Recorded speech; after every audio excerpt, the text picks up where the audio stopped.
What's up, guys? Time to show off yet another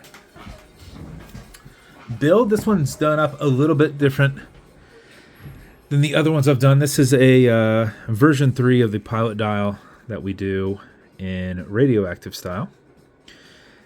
This one is done in a black cerakote case with an antique brass cerakoted crown. The caseback has been milled and is also done in cerakoted black. Now the bezel itself, it is not cerakoted. It is a black PVD coin bezel with a resin-filled minute insert that's done in black and a brassy gold.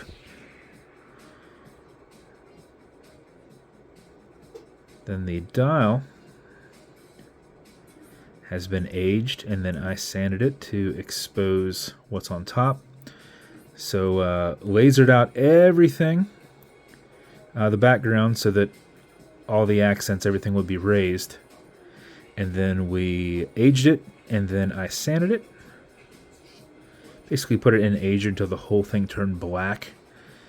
And then I used some heavier grit sandpaper on it and sanded it off. Took a set of gold hands and put them in brass ager.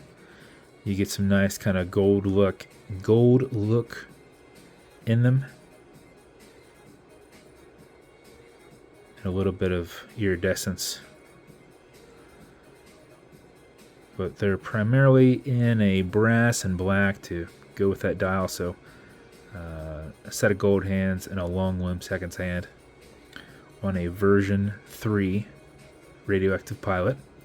And then, as you can see, this is on a bund strap. Now this isn't just any bund strap. This is the softest bund strap that you will ever feel. It is extremely pliable. It has a waxy feel to it. It is removable. This will come off, but I bet once you feel this on your wrist, you're gonna be like, that is amazing. So pliable, waxy, done in brown, stitched in black with a black pre-V buckle. This is actually a PVD as well, just like the bezel. So the only things that are actually cerakote are the caseback, the case, and the crown. But that is the build. Automatic mechanical, you've got a rotor in the back there, so as you're moving, it is winding. So as you're moving around, that is moving. It's got a bidirectional bezel on it, non-click style, so you can set it here if you want, you can set it here if you want, non-click. To set the watch, before you put it on, you're going to want to wind it just a little bit. Otherwise, you might lose time, because if you just set it and put it on, if you're not active enough, you may lose a little bit of time because you are winding it with your own motion. So, back the crown off the threads until you hear it and feel it clicking. At that point, you wind. And a wind is a turn that way. Turning it back towards you does not wind it, but it is a lot easier to keep your finger spacing and go back and forth. If you do this for 4 or 5 seconds before you put it on, that mixed with your rotor movement will keep your time throughout the day. But if you do this for another 4 or 5 seconds, you're going to max out your 31-hour power reserve on it. You cannot overwind it, so don't worry about that. It has a slipping mainspring, so once it has the input it needs, it just deflects. So when you're happy with your winding, you're going to pull it to the 1 and only click. You can now set your time.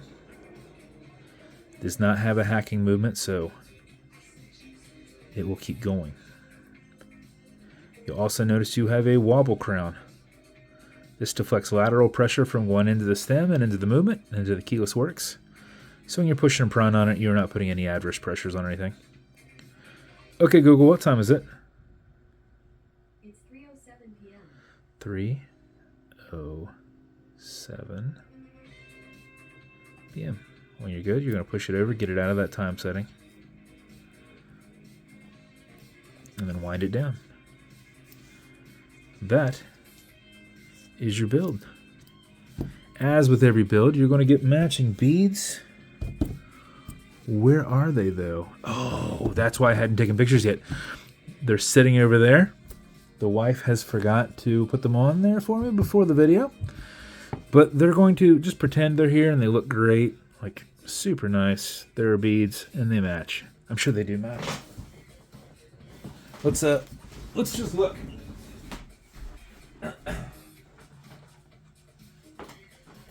Just bring the beads over. So this will be the bead set. So I'm sure it's going to look wonderful. So there's the beads that will match that she forgot to string before she went out the door. Classic. Anyway, it's going to come with matching beads. It's also going to come in a matching dial matching box. Radioactive slider box. With one of my new watch pillows in there. It's going to come with watch cleaner. This is a foamer. It's good on all glass and metal. So everything here in the center. Non-streaking, non-toxic, non-residue. As well as a microfiber. It's also going to come with leather conditioner that you'll probably never, ever, ever need to use. But if you do, here it is. We'll keep this strap perfectly soft. Apply it on the front and back. Let it soak in. Remove any excess. Use a rag other than one of your microfibers. Then lastly, you're going to have some fine scratch remover. This is Novus 2 from Amazon, just repackaged. It's like Polywatch. It's for your domed acrylic that you can scratch. But if you do, no big deal. Put a tiny bit of this on it and buff it out using your included microfiber. If the scratch is up and down, just go left and right. Filling that scratch, haze it, buff it out, and it will be gone. If you still have it for some reason, wait a little bit and then revisit it. You're building that layer back up, so you might have scratched it a little bit deeper. So that is the build. If it is going to you, congrats. I hope you like it. And if you want me to build you something custom and unique, reach out and I'll see what I can do. If you want to continue to see videos like this, like and subscribe, so I put them up all the time. Thanks, guys.